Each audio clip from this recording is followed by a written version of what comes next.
દીદીના ઘરે, જે દીદીને એલર્ટ કરવાના છે ને બસ એન્ટર થઈ ગયા છીએ અને હવે અમે જઈએ ઘરે.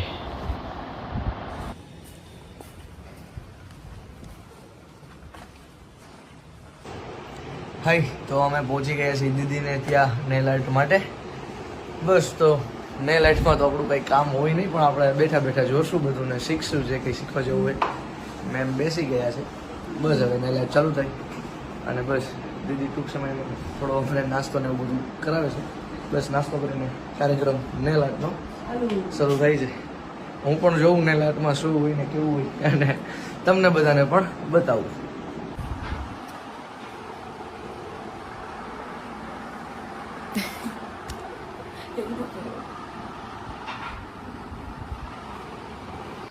તો આ લોકોનું જે કંઈ કાર્ય છે નેલ આર્ટનું ચાલુ થઈ ગયું છે. બસ તો આપણે જોવાનું છે અને બસ બેઠા બેઠા જોઈએ અને વ્લોગ બનાવીએ.